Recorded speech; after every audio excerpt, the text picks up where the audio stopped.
ಎಲ್ಲರಿಗೂ ನಮಸ್ಕಾರ. ಮದುವೆ ಜೀವನದ ಪ್ರಮುಖ ಘಟ್ಟಗಳಲ್ಲಿ ಒಂದು. ಸರಿಯಾದ ವಯಸ್ಸಿನಲ್ಲಿ ಮದುವೆಯಾದರೆ ಸರಿಯಾದ ಸಮಯದಲ್ಲಿ ಜವಾಬ್ದಾರಿಗಳನ್ನು ನಿರ್ವಹಿಸಲು ಸಾಧ್ಯವಾಗುತ್ತದೆ.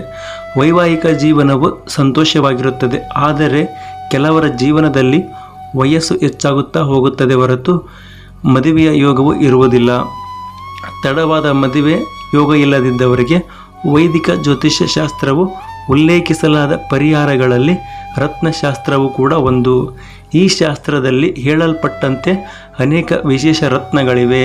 ಈ ರತ್ನಗಳನ್ನು ಧರಿಸಿದರೆ ಖಂಡಿತ ಶೀಘ್ರ ಮದುವೆ ಯೋಗವು ಪ್ರಾಪ್ತಿಯಾಗುತ್ತದೆ. ಆ ರತ್ನಗಳು ಯಾವುದೆಂದು ಇವತ್ತಿನ ವಿಡಿಯೋದಲ್ಲಿ ನಿಮಗೆ ಸಂಪೂರ್ಣವಾಗಿ ತಿಳಿಸಿಕೊಡುತ್ತೇನೆ. ಅದಕ್ಕಿಂತ ಮುಂಚೆ ಈ ನಮ್ಮ ವಿಡಿಯೋದಲ್ಲಿ ಬರುತ್ತಿರುವಂಥ ಗುರೂಜಿಯವರ ನಂಬರ್ಗೆ ಕರೆಯನ್ನು ಮಾಡಿ ನಿಮ್ಮ ಸಕಲ ಸಮಸ್ಯೆಗಳನ್ನು ಕೂಡ ಹೇಳಿಕೊಳ್ಳಿ. ಮದುವೆ ಯೋಗ ಆಗಿರಬಹುದು, ಅಥವಾ ಗಂಡ ಹೆಂಡತಿ ಕಲಹ, ಅಥವಾ ಯಾವುದೇ ಗುಪ್ತ ಸಮಸ್ಯೆಗಳಿದ್ದರೂ ಕೂಡ ಅವರ ಹತ್ತಿರ ಹೇಳಿಕೊಳ್ಳಿ. ಅವರು ಕೇವಲ ಒಂದೇ ಒಂದು ದಿನದಲ್ಲಿ ನಿಮಗೆ ಪರಿಹಾರವನ್ನು ಮಾಡಿಕೊಡುತ್ತಾರೆ. ದಯವಿಟ್ಟು ಅವರ ನಂಬರ್ಗೆ ಕರೆಯನ್ನು ಮಾಡಿ ನಿಮ್ಮ ಒಂದು ಸಮಸ್ಯೆಗಳನ್ನು ಪರಿಹರಿಸಿಕೊಳ್ಳಿ.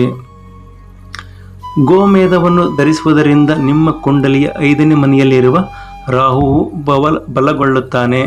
ಈ ಕಾರಣದಿಂದಾಗಿ ನಿಮ್ಮ ಜಾತಕದಲ್ಲಿ ಮದುವೆ ಸಾಧ್ಯತೆ ಹೆಚ್ಚಾಗುತ್ತೆ.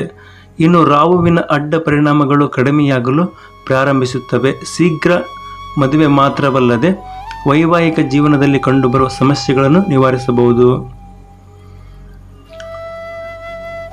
ರತ್ನಶಾಸ್ತ್ರದಲ್ಲಿ ಪುರುಷರು ಮತ್ತು ಧರಿಸುವಂತೆ ಸೂಚಿಸಲಾಗಿದೆ. ಮುತ್ತಿನ ಉಂಗುರದ ಧಾರಣೆಯಿಂದ ಸುಂದರವಾದ ಹಾಗೂ ಸೂಕ್ತವಾದ ಜೀವನ ಸಂಗಾತಿಯನ್ನು ಪಡೆಯುವಿರಿ. ನಿಮ್ಮ ದಾಂಪತ್ಯ ಜೀವನವು ಸಂತೋಷ ಹಾಗೂ ಆನಂದದಲ್ಲಿ ಕಳೆಯುತ್ತದೆ ಎಂದು ಹೇಳಲಾಗುತ್ತದೆ. ಇನ್ನು ಮದುವೆ ಆಗದವರು ಮುತ್ತಿನ ಧಾರಣೆಯನ್ನು ಮಾಡಿದರೆ ಸರಿಯಾದ ವಯಸ್ಸಿನಲ್ಲಿ ಮದುವೆ ಯೋಗವು ಕೂಡಿಬರುತ್ತದೆ. ಶನಿಯ ಅಧಿಪತ್ಯವಿರುವ ರಾಶಿಯವರು ನೀಲಮಣಿಗಳನ್ನು ಧರಿಸಿದರೆ ಉತ್ತಮವೆಂದು ಹೇಳಲಾಗುತ್ತದೆ. ಈ ರಾಶಿಗಳೆಂದರೆ ಮಕರ ರಾಶಿ ಹಾಗೂ ಕುಂಭರಾಶಿ.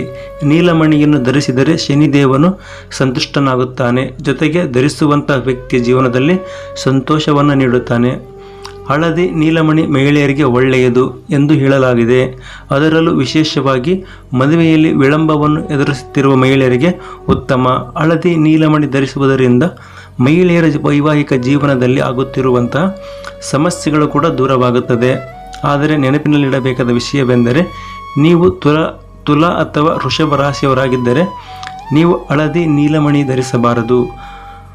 ಮದುವೆಯಲ್ಲಿ ವಿಳಂಬವನ್ನು ಎದುರಿಸುತ್ತಿದ್ದರೆ ಮಾಣಿಕ್ಯವನ್ನು ಧರಿಸಿದರೆ ಕುಂಡಲಿಯ 7ನೇ ಮನೆಯಲ್ಲಿ ಸೂರ್ಯನ ಸ್ಥಾನವು ಬಲಗೊಳ್ಳುತ್ತದೆ. ಮಾಣಿಕ್ಯದ ಧಾರಣೆಯಿಂದ ಮದುವೆಗೆ ಎದುರಾಗುತ್ತಿರುವ ಅಡೆತಡೆಗಳು ನಿವಾರಣೆಯಾಗುತ್ತವೆ. ಸೂರ್ಯನ ಕೆಟ್ಟ ಪ್ರಭಾವಗಳು ಕೂಡ ಕಡಿಮೆಯಾಗುತ್ತದೆ. ಹವಳದ ಧಾರಣೆಯಿಂದ ನಿಮ್ಮ ಕುಂಡಲಿಯಲ್ಲಿ ಬುಧಗ್ರಹದ ಸ್ಥಾನವು ಬಲವಾಗಿರುತ್ತದೆ. ಬುಧಗ್ರಹವು ಜ್ಞಾನ, ಬುದ್ಧಿವಂತಿಕೆ ಮತ್ತು ಕೆಲಸದ ಕೌಶಲ್ಯಗಳಿಗೆ ಸಂಬಂಧಿಸಿದೆ. ಬುಧಗ್ರಹವು ನಿಮ್ಮ ಕುಂಡಲಿಯಲ್ಲಿ ದುರ್ಬಲವಾಗಿದ್ದರೆ ಮದುವೆಯಲ್ಲಿ ತುಂಬ ವಿಳಂಬವಾಗುತ್ತದೆ. ಆದರೆ ಹವಳವನ್ನು ಧರಿಸುವುದರಿಂದ ಈ ಸಮಸ್ಯೆಗಳು ಕೂಡ ದೂರವಾಗುತ್ತವೆ. ಯಾವುದೇ ರತ್ನ ಅಥವಾ ಮುತ್ತು ಧರಿಸುವ ಮೊದಲು ಉತ್ತಮ ಜ್ಯೋತಿಷ್ಯರನ್ನು ಪರಿಗಣಿಸಿ. ಈ ನಮ್ಮ ವಿಡಿಯೋದಲ್ಲಿ ಬರುತ್ತಿರುವಂತಹ ಗುರೂಜಿಯವರ ನಂಬರ್ಗೆ ಕರೆಯನ್ನು ಮಾಡಿ. ಅವರು ನಿಮಗೆ ಯಾವ ರಾಶಿಗೆ ಯಾವ ಉಂಗುರ, ಯಾವ ಒಂದು ರಾಶಿ ಚಕ್ರದವರಿಗೆ ಯಾವ ಒಂದು ಗ್ರಹ ಸ್ಥಿತಿ ಇರುತ್ತದೆ ಎಂಬುದನ್ನು ತಿಳಿಸಿಕೊಡ್ತಾರೆ. ರತ್ನದ ಕಲ್ಲು ಧರಿಸುವುದಾದರೆ ರಾಶಿ ಚಕ್ರ ಚಿಹ್ನೆ ಹಾಗೂ ಜಾತಕದಲ್ಲಿ ಗ್ರಹಗಳ ಸ್ಥಿತಿಯನ್ನು ನೋಡಿ ಧರಿಸಬೇಕಾಗುತ್ತೆ. ದಯವಿಟ್ಟು ನಮ್ಮ ಗುರೂಜಿಯವರ ನಂಬರ್ಗೆ ಕರೆಯನ್ನು ಮಾಡಿ ನಿಮ್ಮ ಸಮಸ್ಯೆಗಳನ್ನು ಪರಿಹರಿಸಿಕೊಳ್ಳಿ. ಧನ್ಯವಾದಗಳು.